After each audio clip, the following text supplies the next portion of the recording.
You pick up your phone. There's no buzz, no banner, no sound, nothing actually waiting for you. You just felt the urge, and you obeyed it. You did this 6 minutes ago. You'll probably do it again before this video ends. Maybe you've tried to fix it with willpower, a screen time limit, a black and white display, a promise made to yourself at midnight that didn't survive past breakfast. Most people call this a bad habit, a lack of discipline, something broken in their generation's attention span. But the real answer is far stranger. The urge that just moved your hand toward your pocket is older than the device itself, older than the wheel, older than fire. It's a survival mechanism that kept your ancestors alive for 2 million years, and it's still firing today, aimed at a screen that has nothing to do with survival at all. To understand why you can't stop checking, you have to go back to a time before checking existed. Picture a small group of early humans on the East African savanna, roughly 1.8 million years ago. No roads, no shelters, just open grass, scattered trees, and a horizon that could be hiding food, water, a rival group, or a predator built for exactly this kind of ambush. There were no certainties out there, only probabilities. Every rustle in the grass might mean nothing, or it might mean a leopard. What would you do if you couldn't tell the difference? Most days, the rustle was nothing. Wind, a lizard, an antelope passing through. But the cost of guessing wrong, even once, was so catastrophic that evolution didn't bother optimizing for accuracy. It optimized for frequency. The humans who survived weren't the calmest ones. They were the ones who kept checking, not staring, not panicking, just checking again and again, scanning a changing world for anything new. Psychologists and behavioral ecologists have a name for this: vigilance. And vigilance isn't really a personality trait. It's a system wired into the brain that rewards you slightly every time you scan for new information, whether or not you find anything at all. Here's where it gets interesting.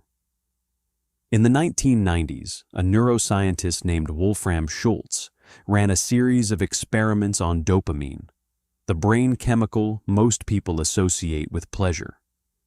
Schultz trained monkeys to expect a reward, a drop of juice, after a specific cue. What he found surprised almost everyone in the field. Dopamine didn't spike when the monkey received the juice. It spiked when the reward was uncertain. The anticipation, not the result, lit up the brain. Then Schultz made the reward fully random. Dopamine activity didn't drop. It rose. The not knowing was more stimulating than the knowing ever was. This single discovery reshaped how scientists understood motivation itself. The brain's reward system was never really about reward. It was about prediction and the thrill of not being sure. Does that sound familiar? It should. That's your phone, every single time you check it. You're not checking for a guaranteed reward. You're checking for a maybe a message, maybe nothing at all, maybe something buried in an app you didn't even mean to open.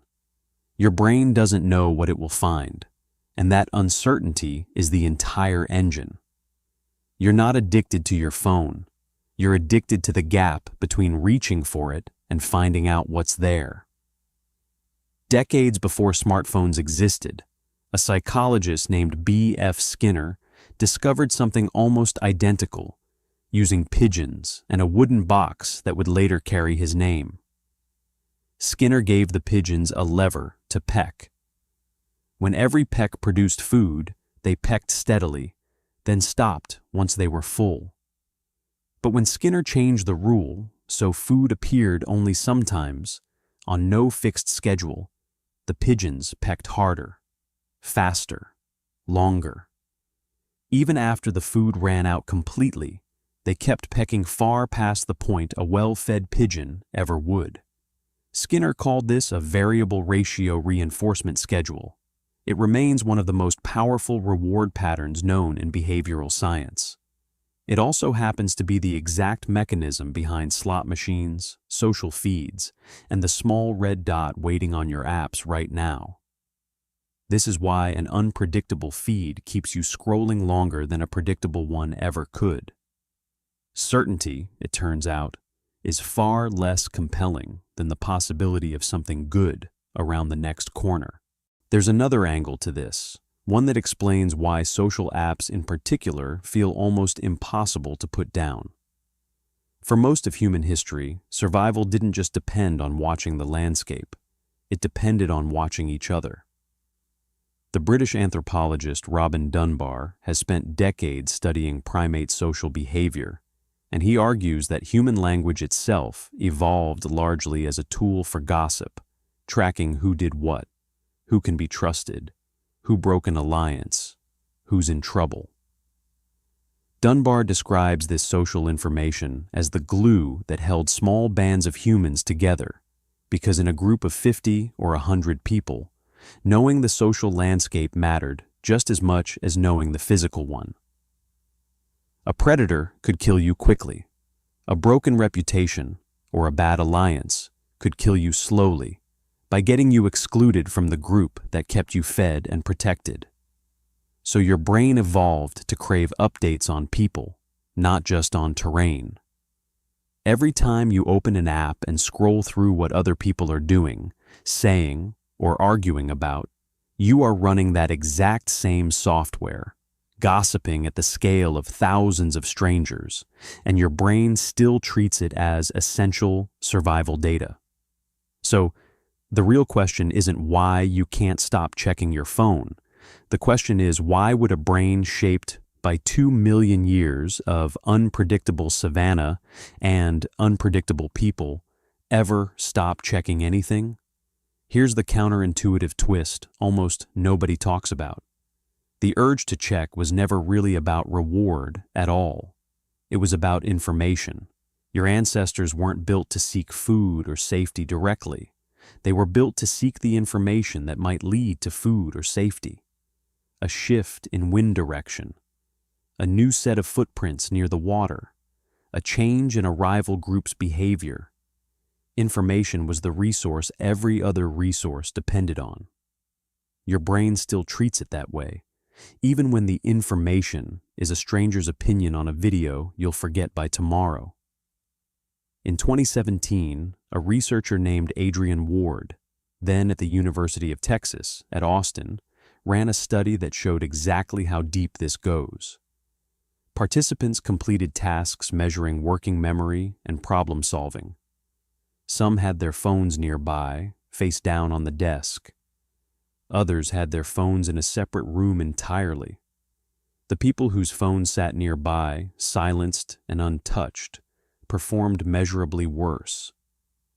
Ward called it brain drain, not because the phone was buzzing, but because part of their attention stayed permanently allocated to monitoring it. The mere possibility of new information was enough to quietly tax the mind, the same way a faint rustle in tall grass once kept an ancestor's senses half-tuned to the tree line, just in case.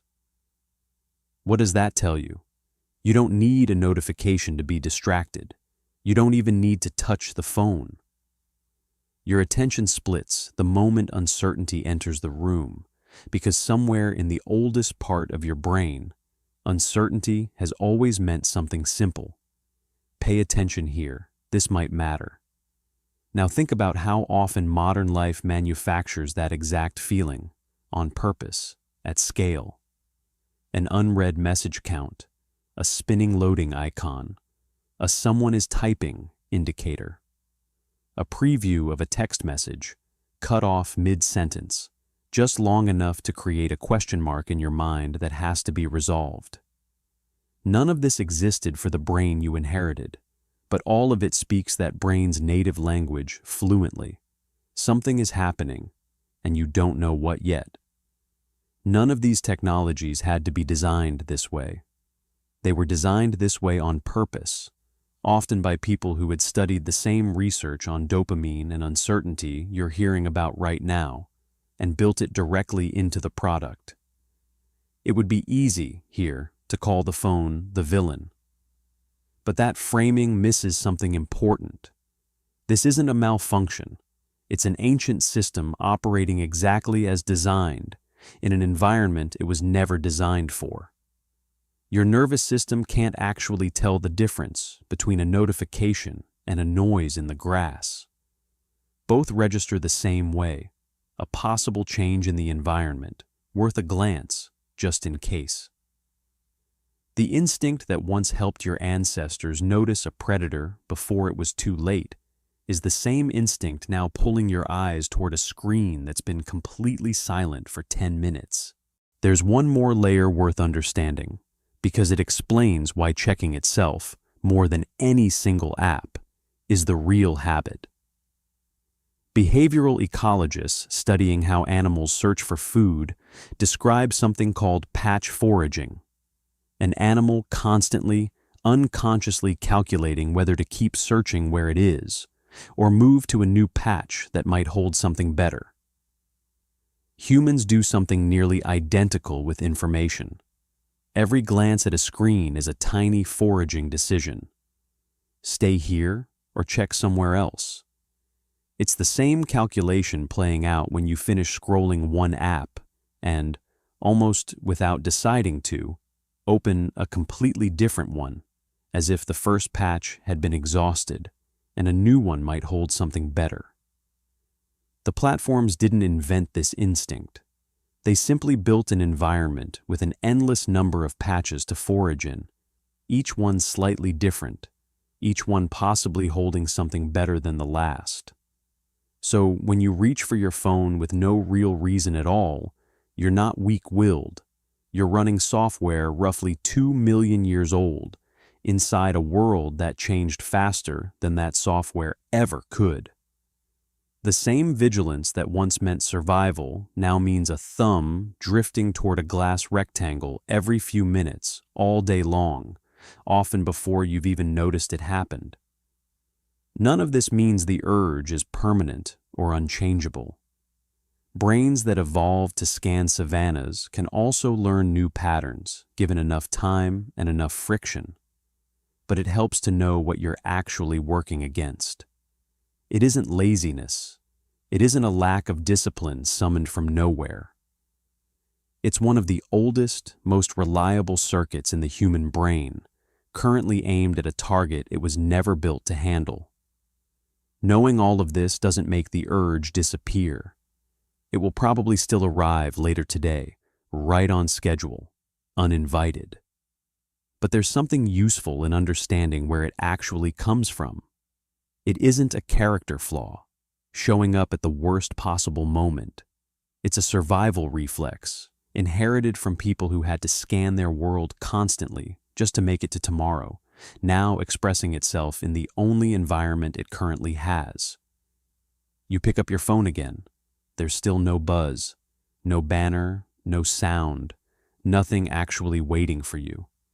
But this time, you notice the urge arrive a half second before your hand does. And for just a moment, you see it for what it really is. Not a weakness, not a generation's failure to focus.